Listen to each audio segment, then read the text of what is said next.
नमस्कार दोस्तों, Anoop GS academy में आपका स्वागत है। अगला क्लास हम करते हैं साइमन मिशन का भारत आगमन और इसके बाद है नेहरू रिपोर्ट। तो धीरे धीरे मॉडर्न हिस्ट्री पढ़ाते हुए हम आगे बढ़ते हैं। तो आइए सबसे पहले हम थ्योरी समझते हैं, उसके बाद एमसीक्यू करेंगे। साइमन मिशन का गठन ब्रिटिश सरकार ने 8 नवंबर 1927 को भारत शासन अधिनियम 1919, ये जो है ना 8 नवंबर 1927, ये आपको पूछा जाता है, इसका स्थापना देता है। भारत में 3 फरवरी को ही आता है, ये आप ध्यान रखिएगा। हम तो 1919 की समीक्षा करने तथा भविष्य के संवैधानिक सुधारों को सुझाव देने के लिए किया गया था। इस आयोग के अध्यक्ष सर जॉन साइमन थे। आयोग में कुल 7 सदस्य थे और सभी सभी ब्रिटिश थे। एक भी भारतीय सदस्य नहीं था। इसी कारण पूरे देश में इसका तीव्र से विरोध हुआ। कहने की यह है कि साइमन मिशन का जो स्थापना हुआ था न, उसमें सभी अंग्रेज ही थे, इसीलिए इसको भारत में विरोध हुआ। ये संवैधानिक सुधार के लिए भारत आया था। 1919 का जो एक्ट था उसको बढ़ा के 1928 में करता। अब आइए अगला टॉपिक के ऊपर चलते हैं, भारत में आगमन। इसका 3 फरवरी 1928 में आता है। ये भी डेट इम्पोर्टेंट है, आगे हम क्वेश्चन आंसर में आपको करवाएंगे। 3 फरवरी 1928 को साइमन कमीशन बॉम्बे वर्तमान मुंबई पहुंचा। इसके आगमन पर पूरे देश में हड़ताल, काले झंडे, साइमन गो बैक का नारा देने लगा। साइमन वापिस जाओ को नारा किससे विरोध किया। आगे आइए, भारतीय राष्ट्रीय कांग्रेस ने आयोग का पूर्ण बहिष्कार किया क्योंकि इसमें कोई भी भारतीय सदस्य नहीं था। कई अन्य राजनीतिक संगठनों भी विरोध किया। विरोध का कारण, आयोग में एक भी भारतीय सदस्य नहीं था। भारतीयों को अपने संविधान पर विचार करने का अधिकार नहीं दिया गया। यह भारतीय स्वशासन यानी सेल्फ गवर्नमेंट की भावना का विरुद्ध था। लाला लाजपत राय, इसका आप कहानी सुनिए लाला लाजपत राय का।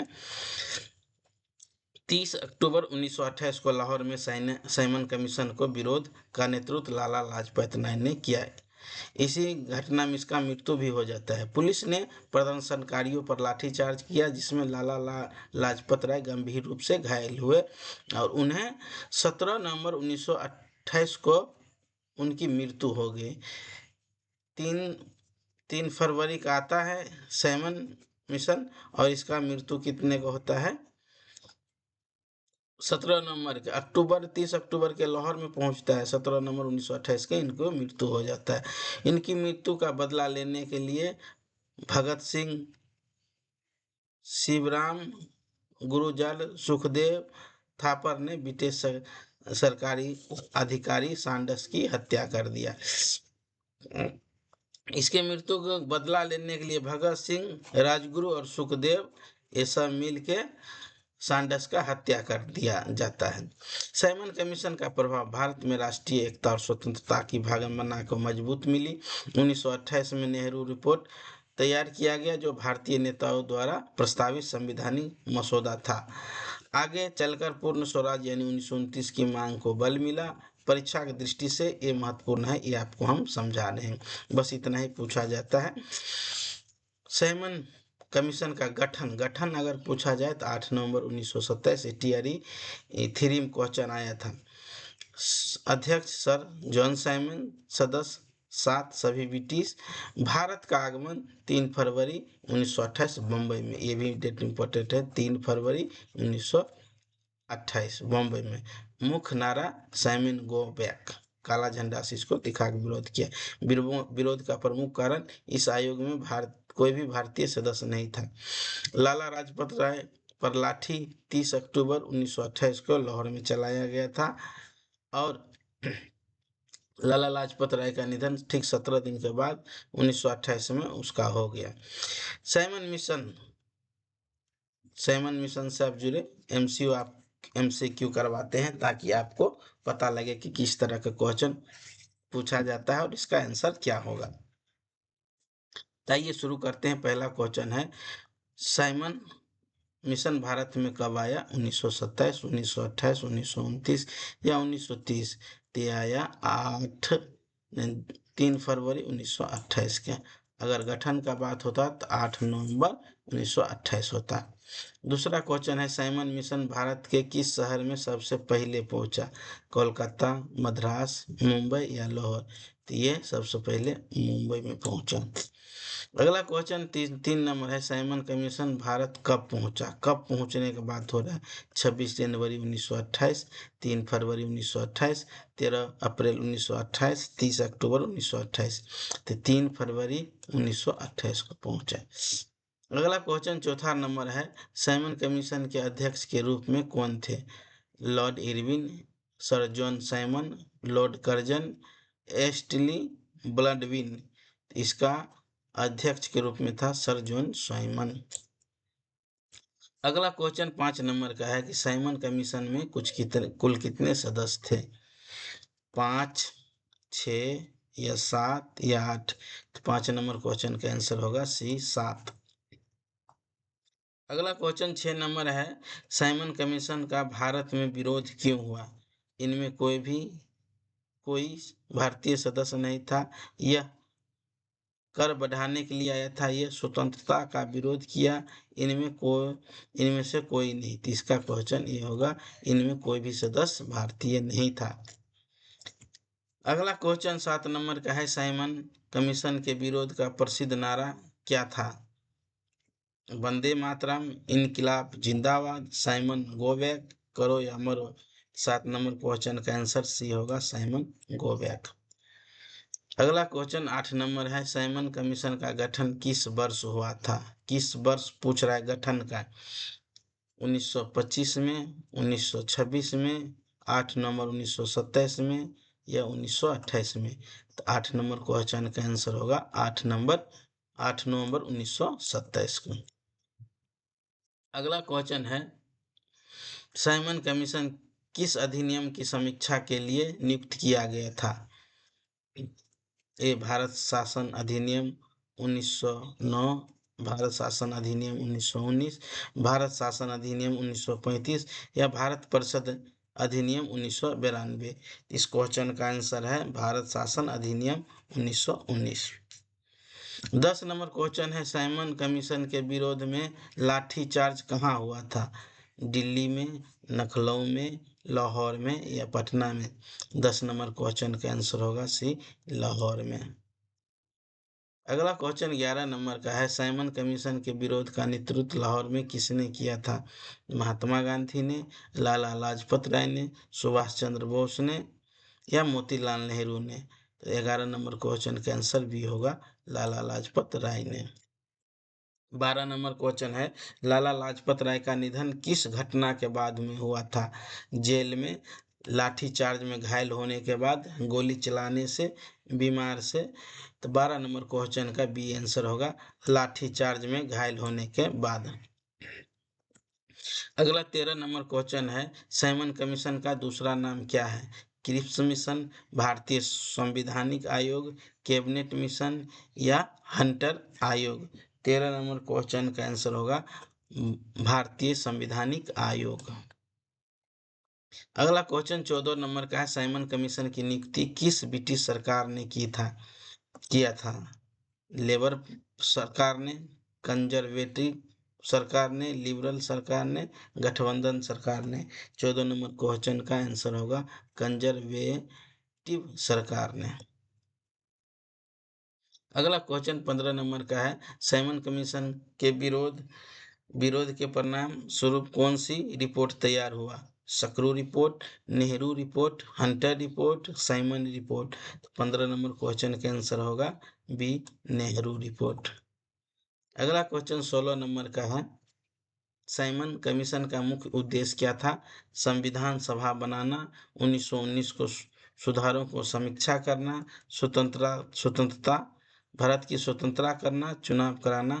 16 नंबर क्वेश्चन का आंसर होगा बी, 1919 को सुधारों की समीक्षा करना।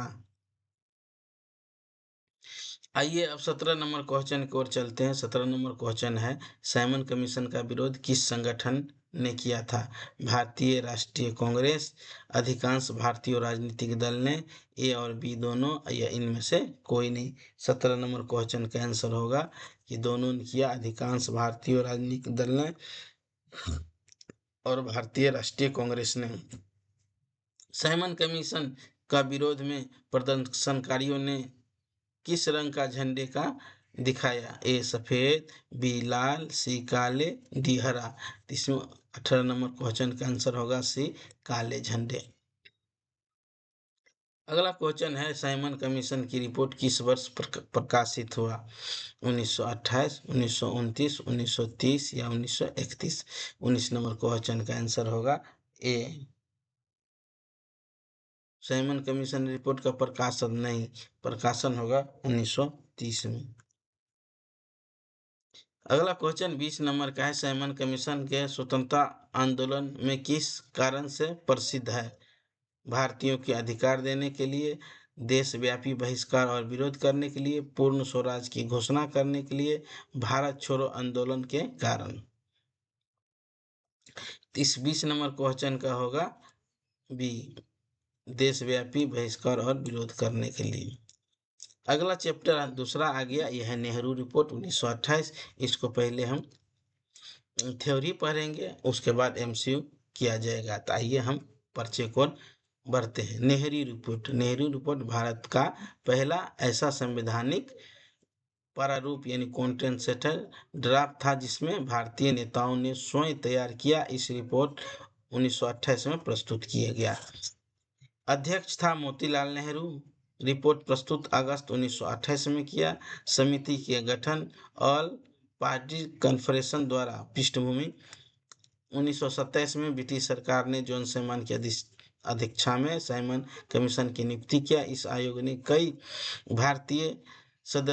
भी भारतीय सदस्य नहीं था, इसीलिए पूरे भारत में इसका विरोध हुआ।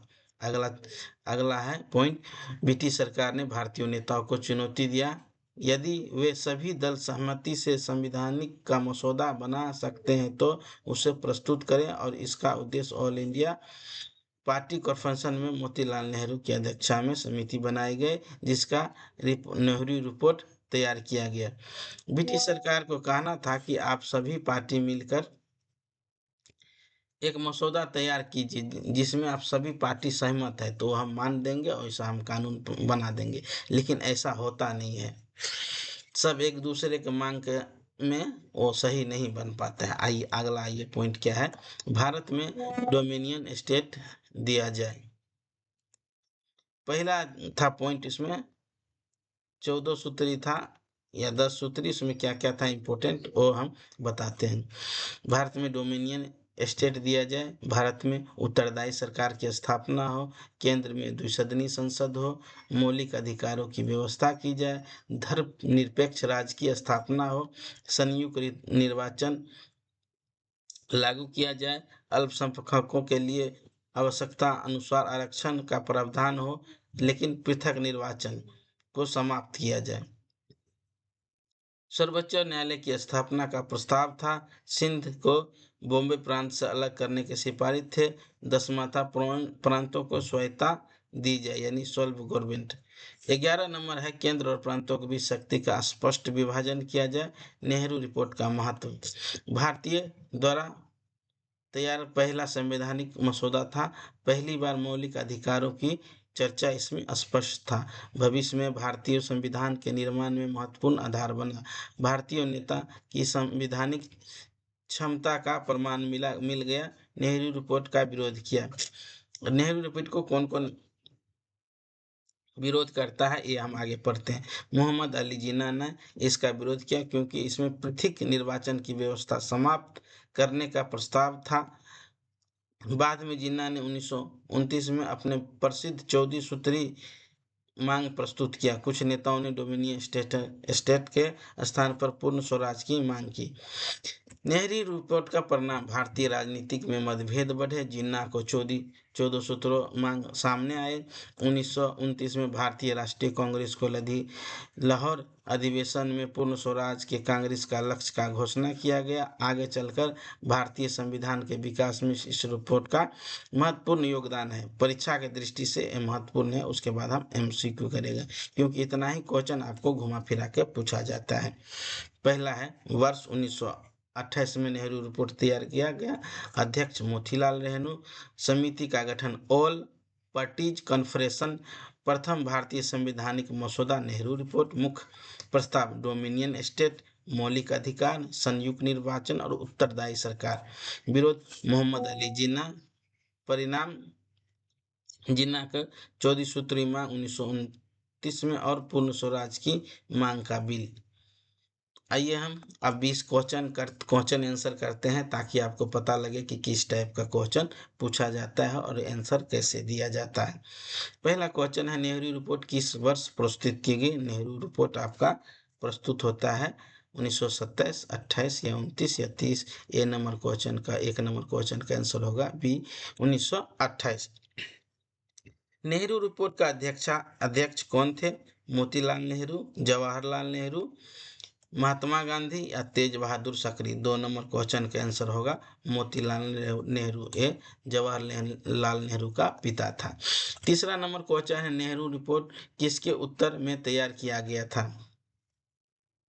मॉन्टेस्क्यू ट्रांसफेट सुधार, साइमन मिशन, भारत सरकार अधिनियम 1935 या क्रिस मिशन। 3 नंबर क्वेश्चन का आंसर होगा बी साइमन कमीशन। अगला क्वेश्चन 4 नंबर है, नेहरू रिपोर्ट किस संगठन द्वारा समिति किया गया था? ए भारतीय राष्ट्रीय कांग्रेस, सर्वदल सम्मेलन, मुस्लिम लीग या हिंदू महासभा। इस क्वेश्चन का आंसर होगा 4 नंबर का बी सर्वदल सम्मेलन से किया गया था। नेहरू रिपोर्ट का मुख्य उद्देश्य क्या था? पूर्ण स्वतंत्रता को प्राप्त करना, भारत में के लिए संवैधानिक ढांचा प्रस्तुत करना, बंगाल विभाजन समाप्त करना, असहयोग आंदोलन चलाना। 5 नंबर क्वेश्चन का आंसर होगा बी भारत के लिए संवैधानिक ढांचा प्रस्तुत करना। अगला क्वेश्चन 6 नंबर का है, नेहरू रिपोर्ट में भारत के लिए किस प्रकार के शासन व्यवस्था का प्रस्ताव किया था? प्रथम राष्ट्रपति शासन, बी डोमिनियन स्टेट, सी सैन्य सुधार, डी राजशाही। 6 नंबर क्वेश्चन का आंसर होगा बी डोमिनियन स्टेट का इसमें व्यवस्था किया गया था। अगला क्वेश्चन 7 नंबर है, नेहरू रिपोर्ट में किस प्रकार की सरकार की सिफारिश की गई थी? तानाशाह, उत्तरदायी संसदीय सरकार, सैन्य सरकार, निरंकुश सरकार। 7 नंबर क्वेश्चन का आंसर है बी उत्तरदायी संसदीय सरकार। अब आइए अगला क्वेश्चन 8 नंबर का है, नेहरू रिपोर्ट में केंद्र में किस प्रकार के विधानमंडल प्रस्ताव किया था? एक सदनीय, द्विसदनीय, त्रिसदनीय, कोई नहीं। इनमें से 8 नंबर का क्वेश्चन का आंसर होगा द्विसदनीय व्यवस्था लागू करने के लिए कहा गया था। 9 नंबर है, नेहरू रिपोर्ट का अवशिष्ट शक्तियों किसके पास प्रस्तावित किया था? प्रांतों के पास, केंद्र के पास, गवर्नर के पास या न्याय पालिका के पास। तो 9 नंबर क्वेश्चन का आंसर भी होगा केंद्र के पास। अगला क्वेश्चन 10 नंबर का है, नेहरू रिपोर्ट ने किस निर्वाचन प्रणाली को समर्थन किया था? पृथक निर्वाचन प्रणाली, संयुक्त निर्वाचन प्रणाली या अप्रत्यक्ष निर्वाचन प्रणाली या मनोनीत। इस 10 नंबर क्वेश्चन का आंसर होगा बी संयुक्त निर्वाचन प्रणाली। अगला क्वेश्चन 11 नंबर का है, नेहरू रिपोर्ट का सबसे अधिक विरोध किसने किया? कांग्रेस ने, मुस्लिम लीग के एक वर्ग ने, स्वराज पार्टी ने, उदारवादी दल ने। 11 नंबर क्वेश्चन का आंसर बी होगा मुस्लिम लीग के एक वर्ग ने। 12 नंबर क्वेश्चन है, नेहरू रिपोर्ट को विरोध में मोहम्मद अली जिन्ना क्या प्रस्तुत किया? अगस्त प्रस्ताव, 14 सूत्री मांग, पाकिस्तान प्रस्ताव या लाहौर प्रस्ताव। 12 नंबर क्वेश्चन का आंसर भी होगा 14 सूत्री प्रस्ताव उसने पेश किया। नेहरू रिपोर्ट को किसने डोमिनियन स्टेट का समिति बनाया? ए जवाहरलाल नेहरू और सुभाष चंद्र बोस ने, B Lala Lajpat Rai, C Bal Gangadhar Tilak, D Gopal Krishna Gokhale. 13 number question का आंसर होगा ए जवाहरलाल नेहरू और सुभाष चंद्र बोस ने। अगला क्वेश्चन 14 नंबर का है, नेहरू रिपोर्ट में किस भाषा के आधिकारिक भाषा बनाने की सिफारिश की गई? ए अंग्रेजी, बी हिंदी देवनागरी लिपि में, सी उर्दू, डी संस्कृत। तो 14 नंबर क्वेश्चन का आंसर है हिंदी देवनागरी लिपि में। 15 नंबर क्वेश्चन है नेहरू रिपोर्ट भारत का पहला क्या था? भारतीय द्वारा तैयार किया गया संवैधानिक मसौदा, स्वतंत्र पद का घोषणा, पंचवर्षीय योजना या संविधान। 15 नंबर क्वेश्चन का आंसर होगा ए, भारतीय द्वारा तैयार संवैधानिक मसौदा था। अगला 16 नंबर क्वेश्चन देखते हैं। नेहरू रिपोर्ट के बाद कांग्रेस ने किस अधिवेशन में पूर्ण स्वराज का लक्ष्य अपनाया? ये इम्पोर्टेंट क्वेश्चन है, ये बार बार पूछा जाता है। ए मद्रास अधिवेशन 1927, बी लाहौर अधिवेशन 1929, कराची अधिवेशन 1931 और बेलगांव अधिवेशन 1924। ये होता है 16 नंबर क्वेश्चन के आंसर लाहौर अधिवेशन 1929। कराची अधिवेशन 1931 में होता है। इसका जो है अध्यक्ष सरदार वल्लभ भाई पटेल रहते हैं। इसमें मौलिक अधिकारों को मांग किया जाता है। बेलगांव अधिवेशन 1924 में होता है। इसका अध्यक्ष जो है महात्मा गांधी होता है। आइए 17 नंबर क्वेश्चन का है नेहरू रिपोर्ट में मौलिक अधिकारों का उल्लंघन किया गया था। 17 नंबर क्वेश्चन का आंसर होगा सही, उल्लंघन ने उल्लेख किया गया था। 18 नंबर है नेहरू रिपोर्ट में धर्मनिरपेक्ष राज्य की अवधारणा का समर्थन किया गया था। इसका भी है ये सही। अगला क्वेश्चन है नेहरू रिपोर्ट तैयार करने वाली समिति को किस नाम से जाना जाता है? नेहरू रिपोर्ट समिति, सकरू समिति, बटलर समिति या साइमन समिति। इसका 19 नंबर क्वेश्चन का आंसर ये होगा नेहरू रिपोर्ट। आइए अब 20 नंबर क्वेश्चन एवं अंतिम क्वेश्चन है, इसके साथ क्लास समाप्त होगा। तो 20 नंबर क्वेश्चन है नेहरू रिपोर्ट का ऐतिहासिक महत्व क्या है? ये भारतीय द्वारा तैयार पहला संवैधानिक प्रारूप था। इसमें 1857 का विद्रोह शुरू हुआ था। इससे असहयोग आंदोलन शुरू हुआ था। इनमें भारत शासन अधिनियम 1909 बना। तो 20 नंबर क्वेश्चन का आंसर ये होगा भारतीय संविधान द्वारा पहला संवैधानिक प्रारूप तैयार किया गया था। धन्यवाद। अगला अब चैप्टर आएगा असहयोग, सबनिया, अज्ञान आंदोलन।